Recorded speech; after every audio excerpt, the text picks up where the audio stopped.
오늘 우리가 함께 나눌 말씀 보도록 하겠습니다. 오늘은 에베소서 7번째 강의 말씀입니다. 오늘은 1장 8절에서 12절 말씀. 자, 제가 한 절, 여러분들 한 절 교독합니다. 이는 그가 모든 지혜와 총명을 우리에게 넘치게 하사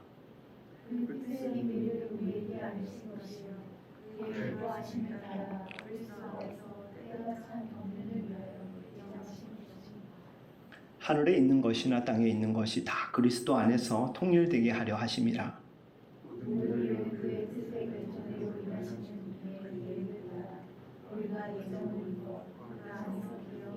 함께 읽습니다. 이는 우리가 그리스도 안에서 전부터 바라던 그의 영광의 찬송이 되게 하려 하심이라. 아멘. 아멘.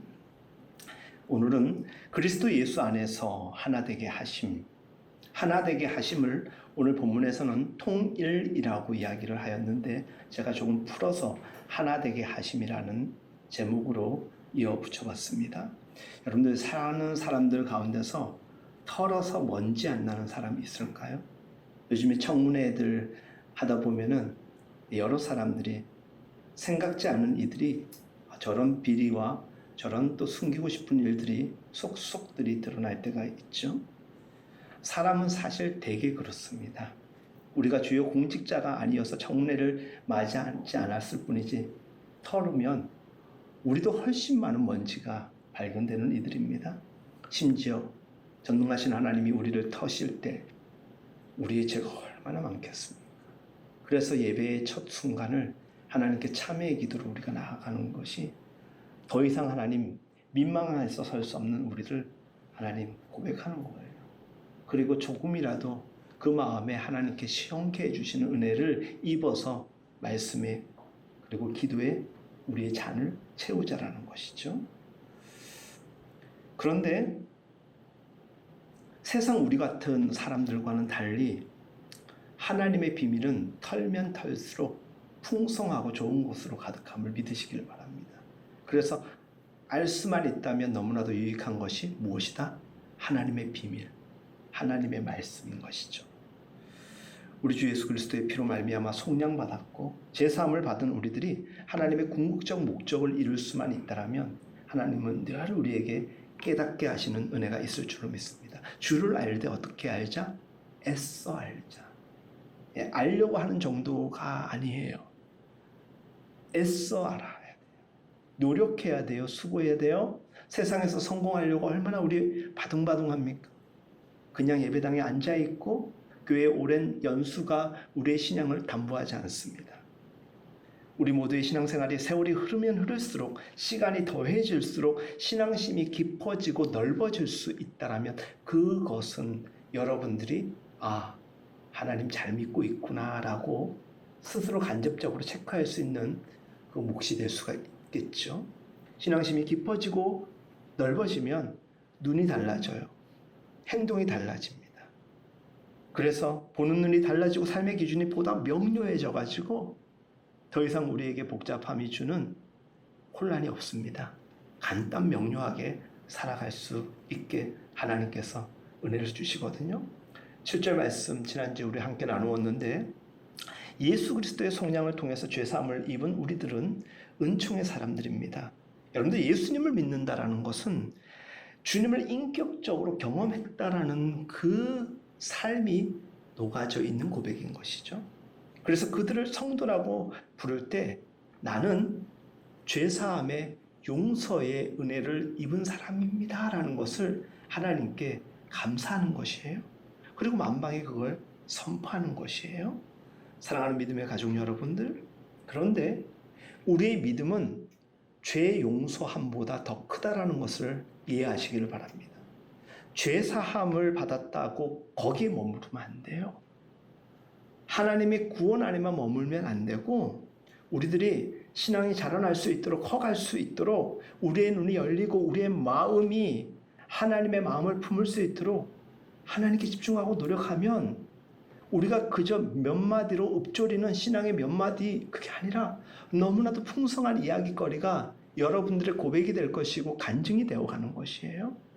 그런데 우리들 언제나 제자리에 멈춰 있으면서도 마치 시간만큼이나 자기의 신앙도 자연스럽게 커져가고 있다고 생각하는 오늘 우리 시대의 많은 그리스도인들을 보게 됩니다.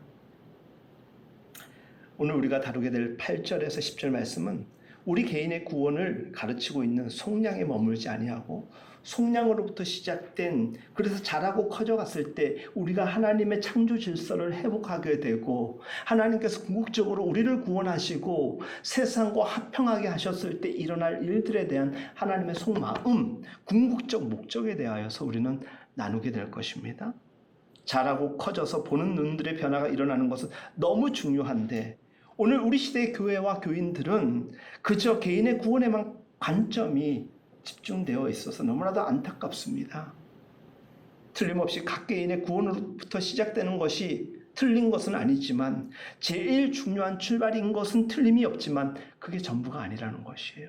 그래서 교회는 개인의 구원과 은혜의 충만함도 중요하지만 공동체를 통한 하나님의 영광을 실현해내고 사회적 유익을 끼치는 선한 사역을 감당하는 것 또한 우리의 몫이라고 여겨져야 되는 것입니다.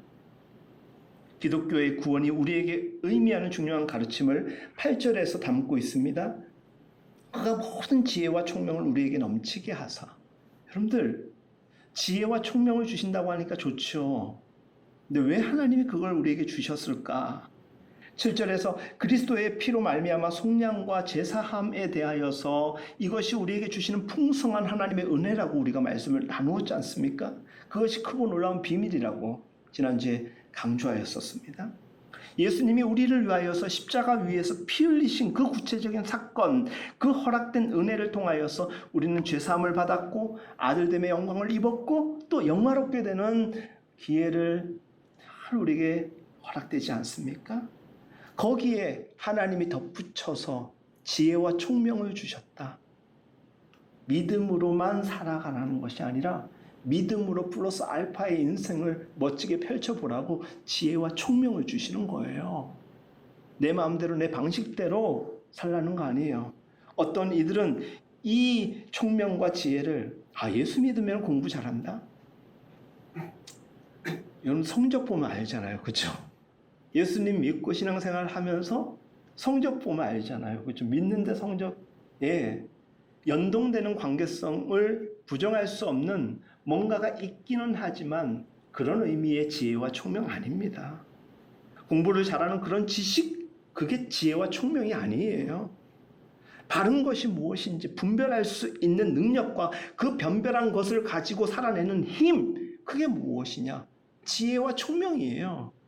힘을 써야 될 때와 쓰지 말아야 될 때와 가야 될 것과 가지 말아야 될 것, 절제와 더 부지런히 총력을 기해야 될 이 모든 것을 조율할 수 있는 마음, 선택의 어떤 결단력, 이게 지혜와 총명이에요. 그리고 우리에게 무엇보다도 큰 지혜는 저는 기도에 있다고 생각해요. 안 되면 쭈그리고 앉아서 하나님께 읊조리는 거예요. 어떻게 하면 될까요? 세상 지혜를 주관하시는 하나님께서 허락하지 않으실까요? 그렇죠? 지혜와 총명이 여러분들께 있습니까? 이것을 주변에 있는 사람들과 비교하였을 때 내 사는 정도로 가늠할 문제가 아니라는 것이에요. 내가 예수님을 믿었고 그 믿음으로 주시는, 그래서 우리에게 죄사함과 속량의 은총을 주셨다라면 이제는 믿는 사람의 넉넉한 선한 영향력, 그래서 히브리서 11장에 나와 있는 믿음으로 살았던 믿음의 선진들이 살았던 그 삶을 우리도 영양껏 감당할 수 있도록 우리에게 주시는 것이 무엇이다? 지혜와 총명이에요. 부정할 수 없어요. 믿으면 주시는 거예요. 더 강하게 이야기를 하면 믿으면 당연히 따라오는 거예요. 따라오지 않고 있다? 믿음이 연약한 것일 수도 있다는 것입니다. 공부를 잘하는 정도가 아니라 사물을 바르게 분별하고 실질적 삶을 위한 총명을 우리에게 주심으로 인하여서 그 분별을 통하여서 하나님의 풍성한 비밀들을 날마다 더 경험케 하여 주시는 것입니다. 하늘로부터 지혜와 총명을 넘치게 받으면 눈이 열리는 거예요. 눈이 두 양안만 이렇게 열리는 게 아니라 영안이 열리는 것이죠. 그리고 우리 영혼에 일깨움을 허락하여 주셔요. 마음이 따뜻해지는 것이죠. 강박함이 아니라. 그리고 열린 마음으로 세상을 바라보는 것이에요. 근데 많은 사람들 보면은 눈이 열리지 않습니다. 마음이 강팍합니다. 어떤 이들일까요? 그 마음에 그것을 조율할 수 있는 힘이 없기 때문이에요. 우리에게 그 능력, 그 힘 없어요. 하나님께 있음을 믿으시기를 바랍니다. 그래서 주권을 인정하는 것입니다. 눈에 보이는 세상, 손에 만져지는 것으로 모든 것이라고 생각하고 사는 사람들과 눈에 보이는 것뿐만이 아니라 눈에 보이지 않는 것도 있다. 손에 만져지는 것만 있는 것이 아니라 손에 만져지지 않는 것들도 하나님의 주권 안에 있다라고 여기며 살아가는 이들에게 얼마나 삶의 풍성함이 가득하겠습니까? 그들이 볼 수 없는 것 우린 보고 있잖아요. 소망하고 있지 않습니까? 성도는 어떤 사람이냐? 우리의 죄만 용서함을 받았다는 것에 그치는 것이 아니라 눈이 열리고 마음이 열려져서 하나님의 지혜와 총명으로 충만함을 입어서 깨닫지 못하는 것을 깨닫기 시작한 새로운 삶의 자리로 영역을 확장시켜 나가는 사람, 그 사람이 믿음의 사람이요 하나님의 사람인 것입니다. 예수를 믿기 전에 우리의 영적 상태, 우리의 상황은 어땠습니까? 허물로, 죄로 죽은 상황과 마찬가지였습니다. 어떤 상태에 머물러 있느냐? 하나님을 알지 못합니다. 살아계심을 믿을 수가 없어요. 하나님이 계시다는 것을 믿을 수 없는 우리의 우둔함이 있는 것이에요. 하나님의 말씀을 사모할 수 없어요. 왜? 살아계심을 인정할 수 없는데 어떻게 사모할 수가 있겠습니까? 심지어 교회를 다니면서도 하나님의 마음을 품지 못하고 제대로 믿지 않으면 예배에 감격이 없어요. 성경이 일상의 책의 깨달음 정도일 뿐이지, 그리고 어느 순간에는 그냥 부정해버리고 마치 식사할 때 편식하는 것처럼 자기가 받고 싶은 것만 메모하고 또 마음으로 품고 어떤 것들은 정면적으로 부정하고 반박할 때 얼마나 많습니까? 성경 말씀이 꿀처럼 달달하고 이야기했던 시편 기자의 그 말씀이 어떻게 이해가 되겠습니까? 지혜와 총명을 넘치도록 주심은 하나님을 더 풍성하게 알아갈 수 있도록 하나님께서 우리에게 영적 스킬을 허락하여 주시는 거예요. 그 하나님이 주시는 지혜와 총명 없이는 하나님을 더 깊이 경험하고 알아낼 수도 없는 것이에요. 죽어있던 우리의 영혼을 일깨우시고 마음의 눈을 밝히시고, 그래서 그것을 깨닫고 가슴에 품은 사람은 주일날 순서에 따라 참여하는 수준에 머무는 정도의 예배가 아니라 왜 내가 예배를 드려야 되는지, 오늘 내가 왜 집중해야 되는지 그 이유를 분명히 합니다. 그래서 예배를 드리는 자세와 예배를 드리는 마음 자체도 다른 거예요. 오늘 예배 전에 어떤 분 문자로 주셨을 때 이렇게 글이 쭉쭉쭉 오는데 마지막 두 문장이 저 눈에 띄었어요. 오늘 예배당에 못 가지만 제 안에 하나님이 계십니다. 네. 온라인 예배 드리고 계신 줄로 저는 생각하면서 말씀을 드리자면은, 네, 그게 정말 고백이라면 그 자리에서 집중할 수 있는 은혜가 분명히 있을 줄로 믿습니다. 여러분들도 동일합니다. 가끔 즐겨 사용하는 표현이지만 와도 예배자가 아닌 이들이 있습니다. 안 와도 예배자로서 자기의 삶의 자리에서 예배하는 이들이 있습니까? 뭡니까? 영혼이 깨어있는 사람, 하나님을 향하여 마음을 늘 열어두는 사람, 그 사람이 예배자인 것이죠.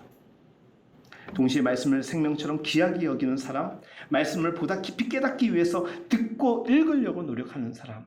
바빠서 성경을 못 온다 아니죠. 빌 하이베스 목사님이 바빠서 기도합니다 라는 책을 쓰셨지 않습니까?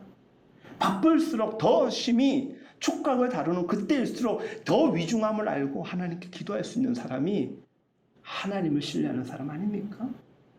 지혜와 총명으로 진리의 눈을 뜨게 되면 사람들이 보지 못하는 가치와 기준을 보게 되고 다른 사람들과는 다른 것을 보고 다른 것을 지향할 수 있게 되는 것입니다. 그리고 눈에 보이지는 않지만 우리에게 오고 있는 하나님의 나라를 우리는 성큼성큼 다가가고 또 맞이하게 되는 것이죠. 당대 최고의 석학이라고 불렸던 니고데모를 향하여서 예수 그리스도께서 이렇게 이야기를 합니다. 너가 한 번 더 태어나지 않으면 하나님 나라를 볼 수도 없고 하나님 나라에 들어갈 수도 없다. 거기에 당대 석학이요 많은 사람들의 신앙적 추앙을 받았던 그 니고데모의 말이 무엇입니까? 내가 어미의 뱃속으로 다시금 들어가야 합니까? 영적 무지와 제대로 알지 못하는 신앙이 이러한 답변을 가능케 하는 것입니다. 이곳에서 제자 훈련을 시작하고 있는 우리 집사님들 계시죠? 또 성도님 계시고, 첫 번째 만남에서 이야기가 뭡니까? 당신이 믿고 있는 예수님을, 하나님을 한번 고백해 보십시오. 그리고 작게 이렇게 써져 있죠. 마치 누구에게 소개한다라고 생각하고. 그랬을 때 풍성하게 고백되어지기를 바라는 마음이었습니다. 풍성하게 고백도 하고요. 근데 몇 마디 못합니다, 사람들이. 우리가 그 많은 은혜를 누렸다라고 고백하면서도 하나님에 대해서, 예수님에 대해서 할 말이 없다?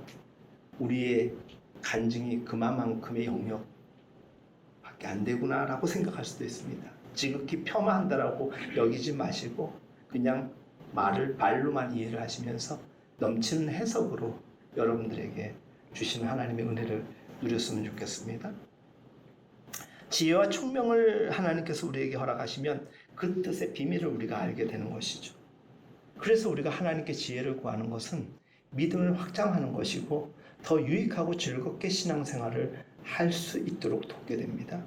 하나님의 구원 사건을 통해서 하나님의 마음을 함께 공유하고 참여하도록 우리와 끊임없이 소통하시고 교통하시는 분이 누굽니까? 성령님 아니십니까?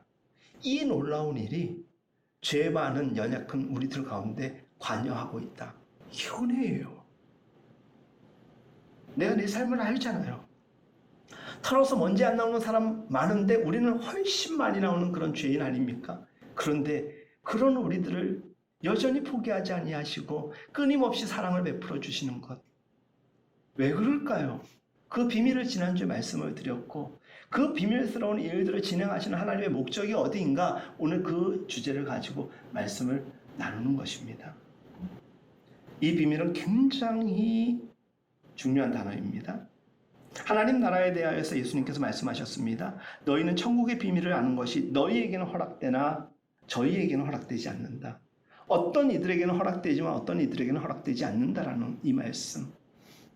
허락되고 허락되지 않음의 기준이 무엇일까요? 여러분들이 이쯤 되면 판단할 수 있어야 되는 것입니다. 우리는 알도록 허락하셨는데 어떤 이들은 저들은 모르고 허용되지 않는다라고 할 때 그 기준이 무엇일까요? 그 무엇이 아는 여러분들이라면 더욱더 하나님의 지혜와 총명을 구하면서 어떻게 할까요? 믿음으로 하나님께 나아가는 일에 힘써 애써 살아내겠죠. 마태복음 13장 예수님께서 이렇게 얘기하십니다. 그들은 보아도 보지 못하고 들어도 듣지 못하고 깨닫지 못함이니라. 이 백성의 마음이 완악하여져서 그 귀는 듣기에 둔하고 눈은 감았으나 그래서 너희는 너희 눈은 봄으로 너희 귀는 들음으로 보기도다. 내가 진실로 이르노니 많은 선지자와 의인이 너희가 보는 것을 보고자 하여도 보지 못하고 너희가 듣는 것들을 듣고자 하여도 듣지 못하였는지라. 듣고 싶어도 안 들린대요. 말씀 안 하셔서 방법을 모르는 거예요. 그래서 그것을 구하는 것, 찾는 것, 그게 하나님의 지혜와 총명으로 가능한 것이죠. 그럴 때 하나님께서 우리를 특별히 여기셔서 모든 지혜와 총명을 넘치게 주셔서 알게 하신다라는 말씀이 오늘 7절과 8절의 주요지의 말씀입니다. 예수님만 이런 말씀하신 것이 아니라 바울 또한 이 비밀이라는 표현을 많이 사용했습니다. 로마서 16장 나의 복음과 예수 그리스도를 전파함은 영세전부터 감추었다가 이제 나타나신 바 되었으며 영원하신 하나님의 명을 쫓아 선지자의 글로 말미암아 모든 민족으로 믿어 순종하게 하시려 알게 하신 바 그 비밀의 계시를 쫓게 된 것이라. 비밀의 계시라고 했습니다. 예수를 믿는 이 구원의 진리를 아는 것이 감추어져 있다가 풀어진 하나님의 비밀의 계시라는 것입니다. 고린도 2장에 보면 사도 바울이 했던 이야기가 다시 한번 나옵니다. 그러나 온전히 있는 자들 가운데 지혜를 말하노니 이는 세상의 지혜가 아니요 세상에 없어질 통치자의 지혜도 아니요 오직 비밀한 가운데 있는 하나님의 지혜를 말하는 것이니 이 비밀한 것을 하나님의 지혜를 말하는 것이니 곧 감추어져 있던 것인데 하나님의 우리의 영광을 위해서 만세전에 정하신 것이라. 이게 예비하신 계획하심 그리고 12절에 나와 있는 예정이라는 표현으로 우리가 해석을 할 수가 있겠죠. 비밀의 핵심이 무엇일까요? 지난주에도 말씀드렸듯이 이 비밀은 우리가 찾을 수 없는 수수께끼가 아닙니다. 너무나도 이미 우리에게 보편적으로 전해지고 알려진 하나님께서 허락하시는 은혜요, 구원의 사건, 그리고 계획하심 아니겠습니까? 근데 이 단어를 이단들이 잘 사용해서요. 그래서 이단들은요, 사람을 미혹하고 즐겨 사용하는 단어 중에서 뭐 계시, 소수, 특정 인원, 그 안에 들어가야 된다. 그리고 우리만, 폐쇄적이죠. 신앙은 개방적이고 은혜는 모든 사람들에게 열려 있는 것 아니겠습니까? 무지의 상태에서 그들은 비밀이라고 이야기를 합니다. 여러분, 성경은 어떤 경우에도 그것이 지극히 소수에게 제한적으로 열려 있다라고 단 한 번도 우리에게 증거하지 않습니다. 선지자들이 보고 싶어도 못 보고 듣고 싶어도 못 들은 것, 그들이 감당할 수 없는 이 비밀한 것을 예수 그리스도를 통하여서 우리에게 알려주시는데, 그것을 때가 참에 심지어는 말세라고 표현합니다. 근데 이 말세라는 단어가 지금의 상황에서 쓰는 단어 아니에요. 그거 잘 사용하세요. 성경이 쓰여지던 때의 말세라는 단어는 구약적 시대적 관점에서 이야기한 거예요. 예수님 오실 그때, 메시아가 오실 그때를 말세라고 사용을 한 거예요. 그러니까 성경적으로 신학적으로 보면은 예수님 오신 그때로부터 지금은 다 뭐냐? 말세로 들어가는 거예요. 근데 제가 조심스럽게 사용하라는 말씀은 무엇이냐? 말세를 마치 심판과 지금이라도 당장 우리에게 뭔가 하나님의 진노하심과 심판과 무엇이 올 것처럼 여기게 하는 오해를 불러일으킬 만한 분위기 속에서 전하는 이들이 참 많습니다. 밝히 드러나서 이제는 보이기 때문에 더 이상 감춰져 있지 않는 것, 그게 비밀이다. 그건 무엇입니까? 예수님의 죄사함, 속량, 속죄, 그것이에요. 말세의 비밀 이미 우리에게 풀어지고 있는 것입니다. 밝히 드러나서 모든 사람들이 참여할 수 있도록, 누구나 쉽게 접할 수 있도록 우리에게 공공연히 전해지고 있습니다. 구약시대와는 전혀 다르. 예수님께서 이 모든 것을 풀어 해석하셨고 몸소 실천하셨고 우리에게 부활의 첫 열매로서 소망마저도 허락하여 주셨습니다. 더 이상 우리에게는 비밀이 아니죠. 아무리 총명한 헬라 사람이요, 공부를 잘하는 사람이요, 학벌이 출중하여도 사실은 못 깨달으면 그만이고 영접하지 않으면 제외될 뿐이지, 누구나 마음을 열면, 그리고 영접하면 하나님의 자녀요, 하나님의 백성으로 이 어렵고 혼탁의 시대를 주님과 더불어 살아갈 수 있는 것이에요. 예전에 아동부 설교할 때 영상 하나 보여줬는데 아이들이 이해를 쉽게 하는 것 같아서 오늘 추가적으로 말씀을 드리고 싶습니다. 새끼곰이 여우떼에 몰려서 위기에 봉착하게 됩니다. 새끼곰이 아주 작은 곰이에요. 근데 얘가 막 도망을 가요.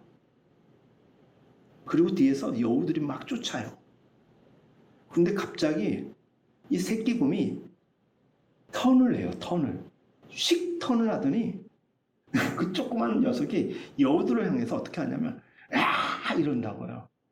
그런데 놀랍게도 여우들이요 기겁을 하고 도망가요. 문제 나갑니다. 이 곰은 갑자기 어디서 이런 용기를 얻었을까요? 지 아버지 바로 앞에서 리턴한 거예요. 무엇입니까? 아버지의 힘을 의지하는 거예요. 힘들고 어려운 세상에서 너무나도 위협으로 느껴지는 세상의 막강한 권력과 무엇이 우리를 도전하려고 할 때 우리의 백그라운드가 하나님이심을 분명히 아는 지혜와 총명함이 있다면 두려워할 문제가 아니라는 것이죠. 이 믿음이 있고 없고에 따라서 살아가는 방식과 결론이 달라지는 거예요. 영원이냐 제한이냐 이마저도 결론 나는 것 아니겠습니까? 그러니 이 믿음, 이 지혜와 총명이 뭐 공부 잘하는 데 쓰여지고 돈 버는 데 쓰여지는 그 정도가 아니라는 것, 이제는 우리가 넉넉히 알게 되는 것 아닙니까?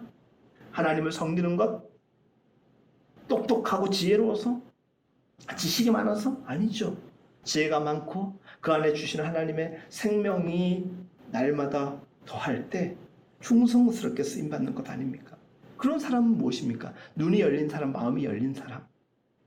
그 마음이 열린 사람 안에는 어떤 고백이 있을까요? 나 같은 죄인을 살리신 주님, 내가 무엇이 간데? 이런 생각과 이런 구원의 감격이 있는 사람은 함부로 사람을 대할 수가 없어요. 왜? 나같이 형편없는 사람도 하나님이 이렇게 사랑하셨는데 저도 내가 무시할 수 있는 분명한 현실적 연약함이 있음에도 불구하고 나를 사랑하신 것처럼 저도 하나님이 어떻게 하신다? 사랑하시기 때문에 포기할 수 없는 거예요. 그래서 우리는 포기할 수 없는 이 세상에서 하나님이 포기하지 않는 한 우리도 밀고 붙이는 거예요. 하나님의 성령께서 우리에게 일깨워 주시잖아요. 지혜를 주시잖아요. 하나님의 은혜 안에 들어가야 우리는 충성할 수 있고 믿음도 잘 우리는 성장시킬 수가 있는 것입니다. 그런데 그 은혜를 간구하지 않습니다. 죄사함과 속량과 하나님의 거듭남의 은총을 입었음에도 불구하고 우린 노력하지 않는다. 제가 너무 단도직입적으로 가끔 표현해가지고 죄송하지만 잘 이해하시라고 말씀드리죠. 없는 거예요. 믿음은 있고 없고의 문제지. 예. 그래서 있고 없냐를 가지고 교회 문 들어올 때 당신은 없으니까 나가시오 이런 얘기는 아니겠죠. 근데 분명히 생각해 보십시오. 있는 돈 많은 돈 그거 없어요. 저분은 신앙이 좋은데 왜 저러실까? 신앙이 없는 거예요. 하나님이 살아계시는 것 같은데 언제든지 저런다. 예, 주권적으로 하나님을 허용하지 않은 거예요. 그냥 자기 방편으로 하나님을 이용하고 고백하는 정도일 뿐인 것이죠. 요한복음 9장에 예수께서 이르되 내가 심판하러 세상에 왔으니 보지 못하는 자들은 보게 하고, 그 두려움과 그 하나님 앞에서의 경외함이 있으면은 보게 되고 분별하게 되어 있는 거예요. 보는 자들은 맹인에게 하려 함이라 하시니 바리새인 중에 예수와 함께 있던 자들이 이 말씀을 듣고 이르되 우리도 맹인입니까? 예수께서 이르되 너희가 맹인 되었더라면 죄가 없었거니와. 이 말씀이 주는 의미가 참 우리에게 크죠. 너가 본다고 하니 너희 죄가 그대로 있느니라. 우리 사랑하는 사람들 가운데서 형식적인 믿음으로 살아가는 이들, 말 몇 마디로 자기의 구원의 모든 것을 소화한 것처럼 이해하는 사람들이 얼마나 많은지 모릅니다. 역으로 꼬집으시는 예수님의 기가 막힌 말씀인 것이죠. 우리의 신앙은 정말 신비롭고 복된 진리의 세상 가운데서 강력하게 하나님께서 허용하십니다. 어떤 이들은 세상에서도 하나님 사람으로서도 실패하지 않는 경우가 있는데 그 아주 지극히 소수입니다. 대개는 철저하게 세상에서 어려움과 힘든 가운데서 하나님을 알아가는 사람들이 모두 다라고 이야기하는 게 아니라 절대적 다수일 때가 참 많습니다. 왜? 포기해야 될 것을 포기하지 아니하면 하나님을 선택할 수 없고 동행할 수 없기 때문에. 그래서 힘든 거예요. 그래서 어려운 거예요. 근데 구원의 사람들은 이 세상을 살아갈 때 그 험난함과 그 어려움이 보편적 이해로 다가올 수 있어야 되는 거예요. 그거 없으면 세상을 못 살아갑니다. 고린도전서 2장 오직 하나님의 성령으로 이것을 우리에게 보이셨으니 성령으로만 성령으로 이것이 가능해졌다. I can only imagine only. 지지난주 우리 영화 예배 볼 때 그 아버지가 변한 유일한 방법이 뭡니까? only 크라이스트 예수로 인하여서 변화된 거예요. 그렇죠? 우리에게 다른 방법 없다라는 거예요. 예외 없다라는 겁니다. 오직 하나님께로 온 영을 받았으니 이는 우리로 하여금 하나님께서 우리에게 은혜로 주신 것들을 알게 하려 하심이라. 하나님의 영이 우리에게 주시는 것이 지혜와 총명이고 그것을 통하여서 우리는 하나님의 비밀한 것을 발견하게 되는 것입니다. 교회는 다른 어떤 공동체보다 신령하고 구별되어 있어야 돼요. 그래서 교회는 거룩한 공동체. 왜? 다른 데랑은 달라야죠. 미래를 알아맞추고 기적이 일어나고 이런 이야기로 풍성한 신비적 교회를 우리가 추구하는 것이 아니라 보편 이해 가능한 인격적 하나님을 누구나 사모하며 만날 수 있는 그런 교회. 우리 지상교회를 향한 하나님의 인도하심 아니겠습니까? 그러다가 하나님의 필요에 따라서 강력하게 초월적 임재와 신비를 경험하는 경우 우리는 부정하지 않고 너무나도 감사하게 받아들이죠.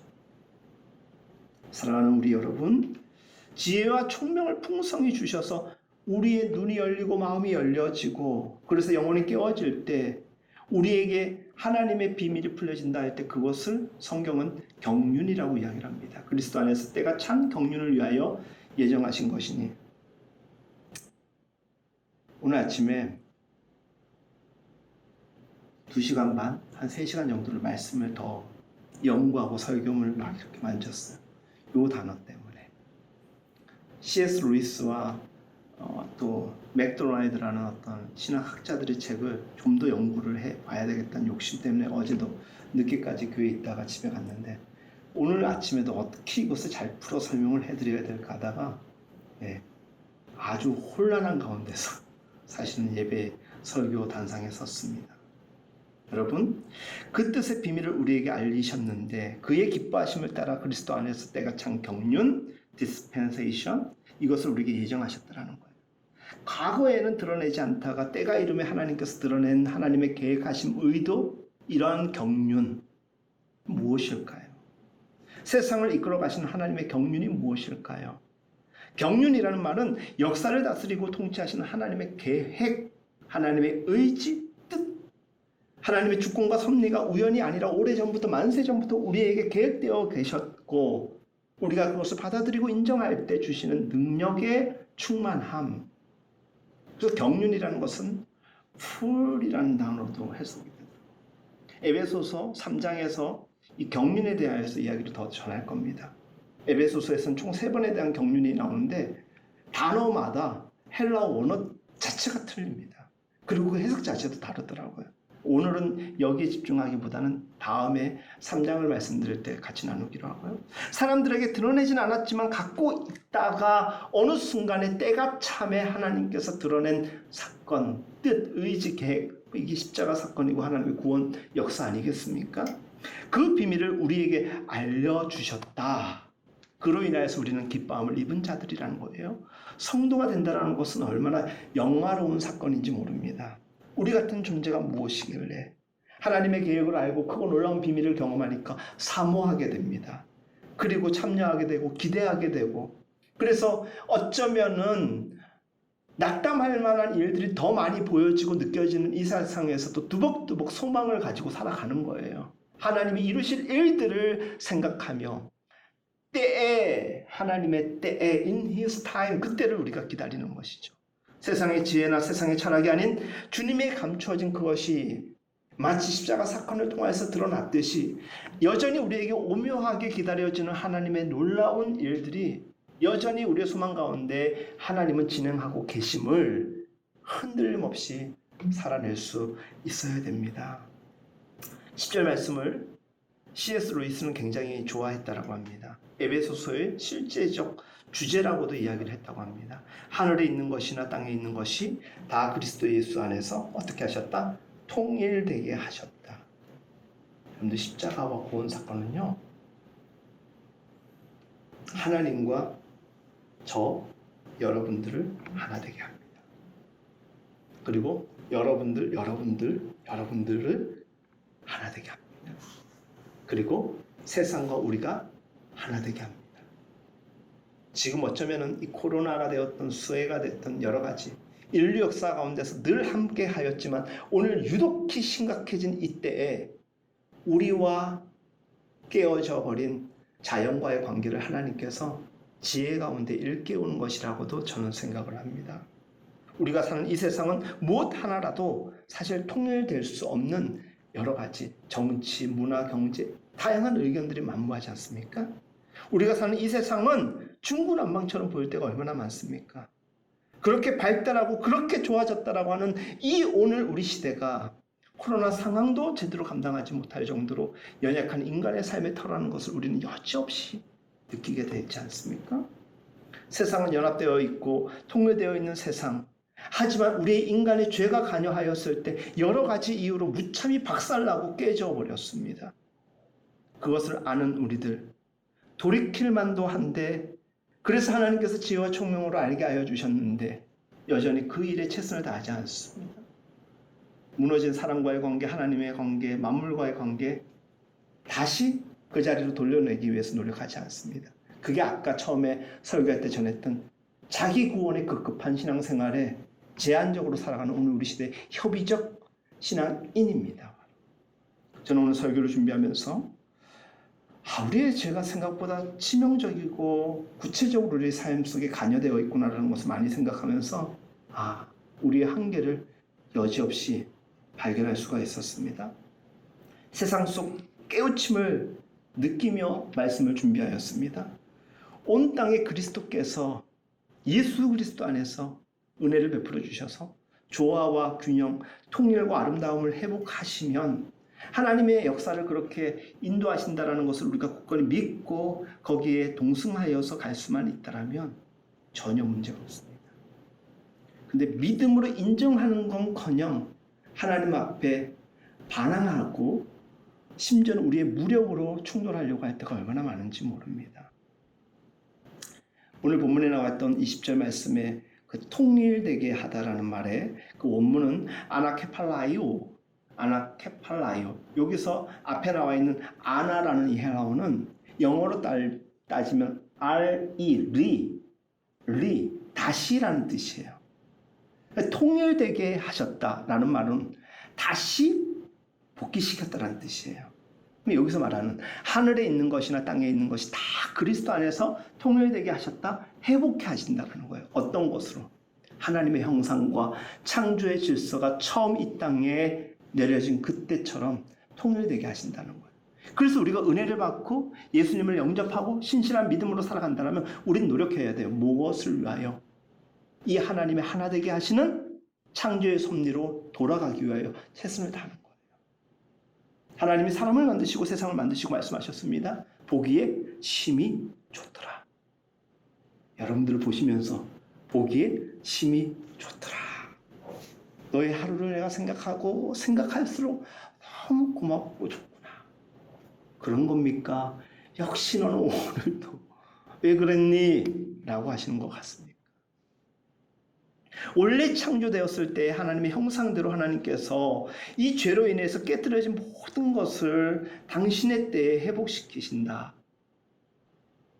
그때가 언제냐? 속량을 받고 그리고 비밀한 것을 깨달으며 하나님의 은혜 안에 의지하면서 지혜와 총명을 받은 우리들을 통하여서 하나님이 주권적으로 일하시지만 우리를 이용하여서 당신의 도구 삼아서 하나님의 그 작업을 진행하신다라는 것이에요. 우리의 구원을 지옥에 가고 안 가고 천국에 가고 안 가고의 결과론적인 면으로만 따져서는 안 돼요. 지금 살아가고 있는 이 땅에서 하나님과 예수님과 동행하면서 천국을 맛보는 인생이 잘 천국에 가는 거예요. 근데 철로 역정 우리 4월 달에 하려고 하다 코로나 때문에 못했잖아요. 언제든지 우리 교인들하고 다시금 가고 싶은데 그 철로역정 코스를 제가 그렇게 모시고 가고 싶은 이유가 뭡니까? 거기 보면은 잘 나가는데 또 문제가 생겨요. 네. 마음을 놓으면 안 돼요. 그 신앙은 놀라운 집중력이 필요해요. 그 어떤 것보다도 실패 확률도 꽤 높아요. 우리 마음을 조금이라도 하나님께 집중하지 않을 때. 너무 쉽게 믿으려고 하는 오늘 우리 시대 사람들이 교회와 하나님의 영광을 가리고 있죠. 무수히 다양한 일들이 일어나는 이 세상에서 일에 일비하지 않고 궁극적인 하나님의 목적을 깨달은 이들이 견고하고 요동하지 않으며 눈이 열려서 영혼이 깨어져 가지고 하나님께 온전한 삶으로 살아내는 것, 이것이 무엇이냐? 구원받은 자의 삶이요 기독교의 정신인 것이에요. 이것을 깨달아야 되고 이것을 가슴에 품은 자들, 성도예요. 성도. 우린 연약한 사람입니다. 하지만 우리에게 요동치 않는 반석과 지각의 열림과 소망의 경고함을 주시는 분이 누구다? 우리 성령께서 일깨워 주시잖아요. 하나님의 계획하심과 예수 그리스도의 성취하신 가운데서 주시는 그 놀라운 일들을 통하여서 우리에게 확증해 주시는 것입니다. 제 아무리 세상에 땅이 관여하여서 아담이 아내를 탓하고 가인이 아벨을 죽였던 사건들이 그때에만 있었던 일이 아니라 오늘 우리 삶의 가운데서 여전히 버젓이 일어나고 있음에도 불구하고 그 하나님의 포기할 수 없는 은혜가 여전히 우리 가운데 함께하기 때문에 우리는 지금이라도 하나님 앞에 바로 설 수 있는 기회임을 깨닫고 하나님께 나아갈 수 있어야 되는 것입니다. 인류는 탐욕과 이기와 살인과 분쟁과 다툼, 끊임없이 무엇입니까? 자기 중심성에 둔 삶의 방식 때문에 죄와 그리고 타락의 길을 선택했던 것입니다. 내가 아닌 하나님의 중심적 삶, 모두가 함께 균형과 조화를 맞추어 살아가는 삶, 그것이 통일되게 하려 하시는 하나님의 결과론적인 궁극적 목적인 것입니다. 우리에게 지혜를 주시고 우리에게 모든 것을 하나님께서 너무나도 충만하게 허락하여 주시면 무엇이다? 하나님과 우리의 회복, 그리고 여러분들과 여러분들끼리의 회복, 그리고 만물과의 회복. 이것을 통하여서 하나님은 다시금 그 창조의 질서를 회복하고 싶어 하시는 것입니다. 이 치료법에는 유일한 백신, 복음밖에 없습니다. 예수, 우리를 위하여 돌아가셨고 완전한 값을 치르셨고 우리라는 죄인들을 용서하심으로 하나 되게 하심 통일을 이루어 가신다면 이것을 우리는 주체적으로 딱 유일한 하나 영접하고 받아들이고 믿고 살아내는 거, 그것만 하면 돼요. 이걸 못해가지고 근데 이게 좀처럼 쉽지 않은 것이지만 믿음을 갖게 되면 하나님의 사람에게는 하나님만이 주시는 허락되는 눈이 있습니다. 그 눈으로 오늘도 살아낼 수 있는 것이에요. 하늘에 있는 것이나 땅에 있는 모든 것이라는 이 말씀은 어떤 것도 예외될 수 없다라는 하나님의 완전하고 포괄적 사랑을 담고 있습니다. 그 안에 누가 있느냐? 진실한 성도들이 있는 거예요. 진실한 성도들. 이런 회복과 통일이 되는 때에 요한계시록에 많이 사용되는 어떤 때가 열리느냐? 새 하늘과 새 땅의 영광의 때를 맞이하게 되는 것입니다. 로마서 8장에 이렇게 기록되어 있습니다. 피조물들이 고대하는 바는 하나님의 아들들에 나타나는 것이니 피조물이 허물한데 굴복하는 것이 자기 뜻이 아니요 오직 굴복해 하시는 이로 말미암아 굴복해 하시는 이의 의지로 말미암아 그 바라는 것은 피조물의 썩어짐의 종로로 탄 데서 해방되어 하나님의 자녀들의 영광의 자유에 이르게 함이다라고 성경은 말합니다. 더 이상 우리는 사망에 붙들리지 않습니다. 더 이상 우리는 자아에 붙들리지 않습니다. 세상에 살아가지만 세속에 기속되지 않습니다. 주님이 우리에게 주시는 자유 안에서 살게 됩니다. 설교를 마무리하면서 여러분들 에베소서 강의를 처음 시작할 때 했던 메시지를 다시금 전하며 마무리하고자 합니다. 지금 사도 바울은 어디에 앉아 있습니까? 차디찬 돌바닥 로마의 감옥 안에 갇혀 있습니다.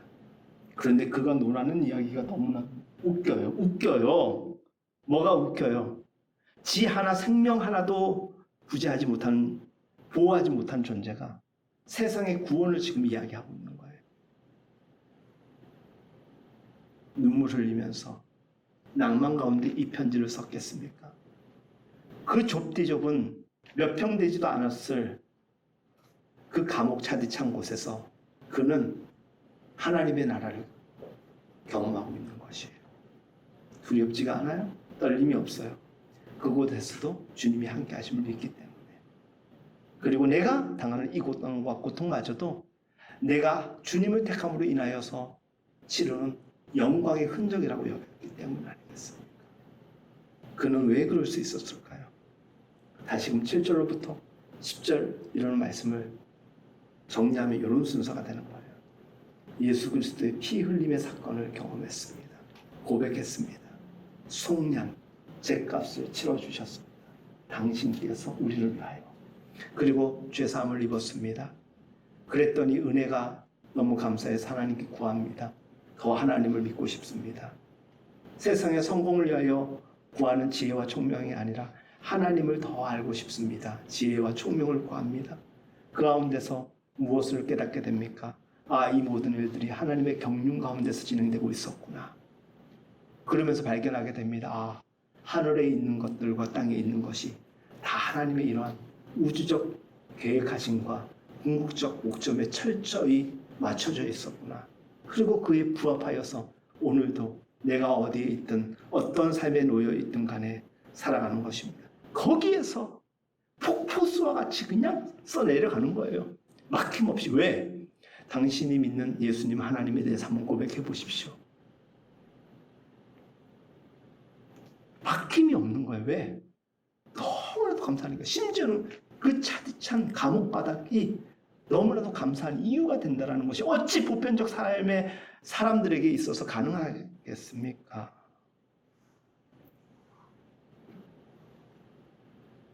참 어려운 때를 살아가지만 좀 더 신중하게 좀 더 힘쓸 수 있는 하나님의 축복이 함께할 수 있기를 바랍니다. 그래 될 때 어떻게 되냐? 우리는 새로움으로 찾아오는 또 다른 일상의 자리로 나아갈 수가 있게 되는 것입니다. 사랑하는 여러분, 여러분들에게 그 은혜가 있기를 축복합니다. 그 지혜와 총명이 있기를 기도합니다. 우리 교회 주일 예배 설교 후에 많이 부르는 찬양 가운데 한 곡이죠. 찬송과 존귀와 영광과 권능, 부요와 지혜와 힘 다 주시면 너무 고마운데 내 것 아니라 심지어는 그 사용 목적마저도 하나님을 위하여서, 왜? 하나님께 속한 것이기 때문에 주시는 지혜와 능력으로 이 찬양을 또한 고백할 때 더 큰 은혜가 함께할 줄로 믿습니다. 함께 고백하겠습니다. 찬송과 존귀와 찬송과 존귀 영광과 권능 부요와 지혜와 힘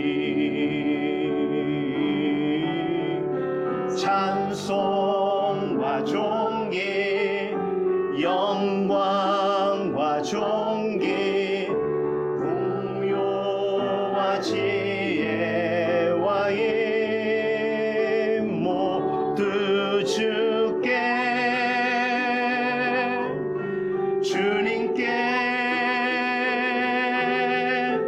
보좌 위에 앉으신 주님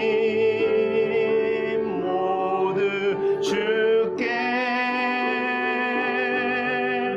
주님께 보좌 위에 앉으신 주님 예수. 다시 한번 고백합니다.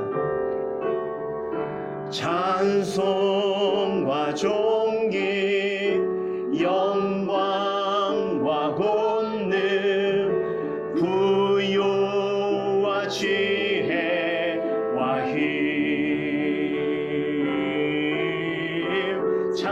찬송과 존귀 영광과 권능 부요와 지혜. 우리 다같이 일어나서 함께 고백하며 나갑니다. 모두 주께 주님께 보좌 위에 앉으신 주님 모두 주께 주님께 보좌 위에 앉으신 주님 예수님. 우리의 찬송과 존귀와 영광과 부와 존귀 모두 주께 드릴 수밖에 없는 것은 우리가 가진 이 모든 것 그분으로부터 왔기 때문이죠. 지혜와 총명, 죄사함과 속량함 모든 것이 하나님의 계획 안에서 우리에게 허락된 것입니다. 그렇기 때문에 돌려드림이 전혀 아깝지가 않은 것입니다. 우리의 생을 드릴 수 있습니다. 우리가 가진 모든 것을 드릴 수 있습니다. 하지만 영접하지 아니하고 믿지 못하면 조금이라도 드릴 수가 없습니다. 이미 그것이 하나님의 소유된 것임에도 불구하고 내 힘껏 움켜잡을 수밖에 없는 것이죠. 하나님, 이 시간 사랑하는 성도들과 함께 기도합니다.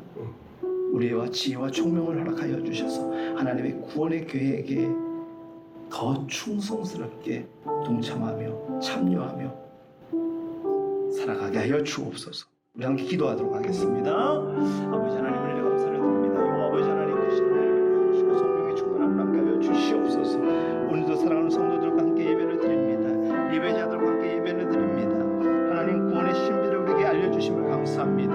오늘 말씀의 제목처럼 그리스도 예수 안에서 하나 되게 하시는 하나님의 이 놀라운 비밀 우리가 이제 알게 되었습니다. 예수님을 영접하였습니다. 나 같은 사람이 무엇이 간데 주님께서 우리를 사랑하여 주셔서 죄사하여 주셨는데, 그래서 이제는 하나님께서 하늘의 것과 땅의 것들 모두 통일되게 하신다라는 이 말씀을 우리는 기억하게 됩니다. 다시금 하나님의 형상으로 회복시켜 주신다라는 것입니다. 하나님 돌아가게 해주신다라는 것입니다. 이 일에는 복음밖에 없습니다. 구주밖에 없습니다. 이것은 우리들이 이제는 합력하고 연합하는 일에 힘쓰게 하여 주옵소서. 하나 되는 일에 최선을 다하게 하여 주시옵소서. 하나님과 연합하는 일에 저희들 더욱더 최선을 다하게 하여 주시고, 우리와 사람들과의 모든 관계가 회복되어지는 일에 힘쓰게 하여 주옵소서. 우리 안에 미움과 시기와 질투는 떠나가게 하여 주시기를 원합니다. 분노도 떠나가게 하여 주옵소서. 아픈 상처마저도 치유되기를 원합니다. 세상 만물과 우리가 하나 되기를 원합니다. 우리가 하나님의 창조의 질서를 무너뜨리지 않게 하여 주시고, 더 이상 이 세상의 사람들이 악용하지 아니하도록 허락된 땅 위에서 하나님의 창조의 방법대로 질서를 유지하며 살아낼 수 있도록 축복하여 주셔서, 이제는 정말 하나 되게 하시는 하나님의 통일 하나님 허락하여 주옵소서. 오늘도 믿음으로 고백하며 나아가는 모든 종들에게 은혜를 베풀어 주셔서 그것이 날마다 고백이 되게 하여 주시고, 삶의 자리에 이야기거리가 되게 하여 주옵소서. 오 주님, 함께하여 주시고 은혜를 베풀어 주옵소서.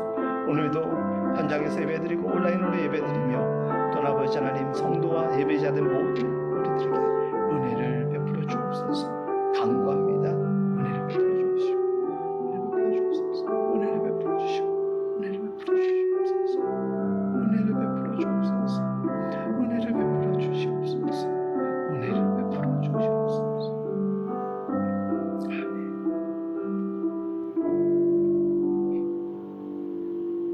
그리스도 예수 안에 하나 되게 하신 하나님의 크고 놀라우신 비밀과 그 은혜를 확인하는 귀한 시간이었기를 간절히 소망합니다. 조금도 지체함 없이 흔들림 없이 견고한 믿음의 반석 위에서 하나님의 사람으로 살아가게 하여 주옵소서. 뜨려진 우리의 마음을 받아주시고 축복하여 주시고, 진리로서 충만한 우리 마음이 되게 하여 주시고, 의지와 결단이 동반되어서 성령의 열매를 맺어가는 삶이 될 수 있도록 오늘의 예배만큼이나 귀한 삶의 자리를 축복하여 주옵소서. 귀한 예물을 하나님께 드립니다. 여러 가지 이름으로 드려지는 예물 가운데 구별되게 하여 주시고, 선별되어서 하나님의 거룩한 일들을 위하여서만 사용되게 하여 주시옵소서.